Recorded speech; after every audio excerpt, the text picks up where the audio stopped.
What's going on, Chooms? JonJonTheWise here, and I got another Cyberpunk video for you guys. This time, we are going to continue the Black Chrome breakdown. I'm going to break down the rest of the items in this book and talk about the black market stuff at the end of the book as well. But before we get into that, make sure you guys join that Discord community. The link is in the description below. It is a Discord community of like-minded friends that just want to talk about our favorite games, and we're waiting for you to join. We just hit 5,000 members, so thank you to all our members for getting us there. It has been an amazing experience since day one. Also, make sure you guys subscribe to Tabletop Cyberpunk, my podcast. It is all this stuff that you see plus more on my YouTube channel, basically all the interviews, and hopefully I'll get some more interviews there pretty soon. And make sure you guys follow me on social media at JonJonTheWise. Everywhere there is social media, I am on it, I am there, and I'm making content and giving you guys updates about stuff that's going on. Make sure you guys subscribe to the Patreon if you really want to help this channel. Patreon.com/JonJonTheWise is the best way to support me, and I really appreciate all my patrons. And for those of you that can't give on the Patreon, a like, a subscribe, a follow, a share, all those things help with the algorithm, so I really appreciate that as well. And of course, if you want to help me and help yourself, go to D10s by ENIFAEL. These are an amazing set of dice made by a small company, and if you use the link in my description, then you will be able to give me a little bit of a kickback from the sale as well. These are beautifully made, D10s only, handcrafted, handmade, really beautiful dice, and I really love supporting these guys over there. D10s by ENIFAEL. The link is in the description below. All right, folks, last time we left off on basically half of the book, so this is part 2. If you haven't seen part 1 of the Black Chrome breakdown, make sure you go and check that out first before you check this video. Or, you know, you're weird and crazy and you want to do part 2 before part 1. Who am I to judge? Last where we left off is linear frames. Now, before we get into linear frames, I gotta let you know that personally, it's not one of my favorite items in the game. I know, sue me, a lot of you Cyberpunk folks out there are gonna tell me that I'm crazy for not loving linear frames. It is a typical Cyberpunk aesthetic, but it is such an all-in mechanic of all these prerequisites and all kinds of stuff that you gotta throw in. And then narratively, you got this linear frame on you when you're walking around. So it's always been something that's there, that's able to use, but it's something that I've not really delved into myself personally. So as we're talking about these linear frames, I'm really just going to be talking about the kind of applications you can use them for, because they all basically work the same way. A linear frame is a linear frame, but these in Black Chrome have some very special properties about them that make them unique. All right, first up, let's talk about the Fuma Kotaro linear frame. The Fuma Kotaro linear frame is really special because it gives you some benefits to your stealth check, and it also has some really cool weapons built into it. So I would say this is probably my favorite one of the group from the linear frames in Black Chrome, because if you're getting a linear frame, you're really trying to min-max, and this linear frame can help you do that. Next up, let's talk about the LF001 SWAT linear frame. This is really cool to give to NPC police officers. The functionality of it is basically there to help police officers, so it has a good narrative focus to it. Next up, we have the Vermilion linear frame. The Vermilion linear frame, much like the SWAT one, gives you a bonus to something, but it also gives you something really interesting that can help your movement. I don't want to give away the surprise because I want you to get the book, but if you want to move fast, zoom, and jump all over the place, the Vermilion linear frame can do that for you. Next up, we have the ELF4NT. The way that you use this is basically like an external linear frame that you can get into. The idea of it is it's like a construction linear frame that was used like with construction workers is what it looks like for like manufacturing and such.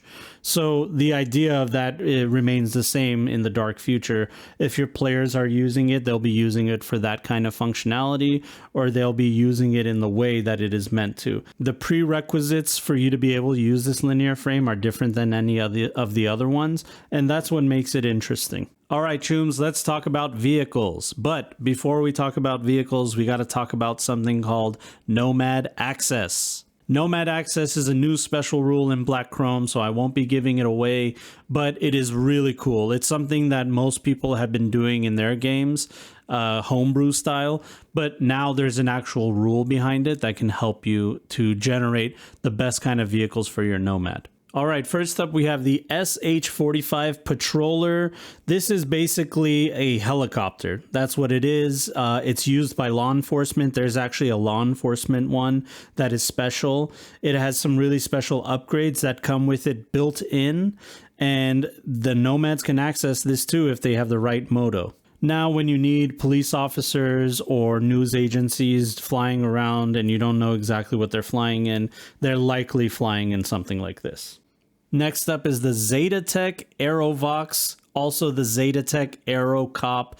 It's the same vehicle, but one is used for police officers and it's got some extra upgrades, and the other one is a civilian vehicle. This is basically the Crown Victoria of the skies, and people would be driving it, but cops will also be driving it. Next up, we have the Zetatech Herakles. This is definitely designed for law enforcement to bring out the big guns. I wouldn't be surprised if you see a lot of SWAT or MaxTac come out of an AV like this. So if the players see something like this, they're going to know that it's worth a lot, because this is one of those things that just isn't given out to civilian populations that easily.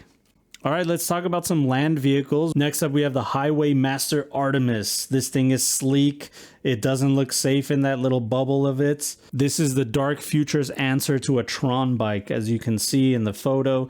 This thing moves and zooms on the highway like crazy. It has a button for the canopy, and it has some other really cool kind of stuff you can do with it that I don't want to give away, but this is how you zoom in the Dark Future. You just have to have a lot of money. Next up is the Kaukoz Volkhov. I think I'm pronouncing that right. I'm not sure.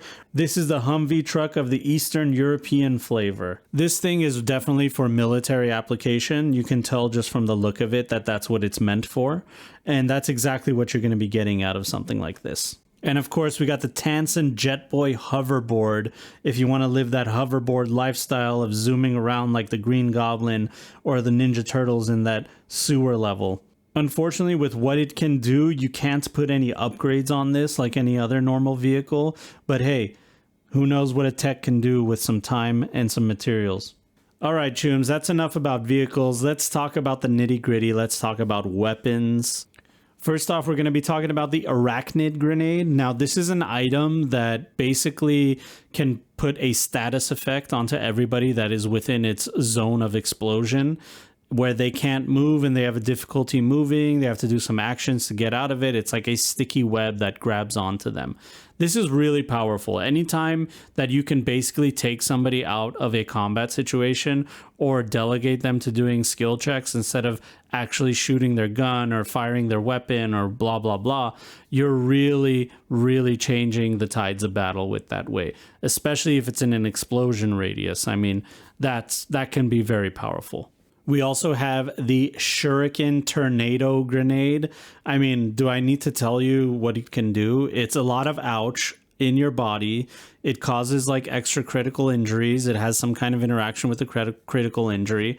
I don't want to give away the secret because it's amazing, but it's one of those things that literally one of my players told me, hey, John, when am I going to get one of these?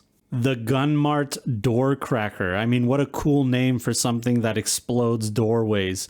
This has special rules involved with it to get into doorways, and the cool look of it is definitely one of those things that makes it a cyberpunk weapon. The KillChip 100 Micro Bomb. This is one of those skill chips that you put into somebody and boom. I love that. It's definitely a hitman's choice. It's something that you can prepare beforehand if you know that somebody has a chip slot in their neural-ware. And it's like, oh, jackpot. I know exactly how we're going to take this target out. But you got to be careful. If they have high enough in certain skills, they'll be able to spot this thing before it explodes. And then, then you're just going to have to kill them the old-fashioned way. All right, Chooms, I think I'm going to leave off on this part of the book. I know many of you are chomping at the bit to hear about the firearms, but they're so important in Black Chrome and they're so cool that I need to make sure that I focus on them on another video.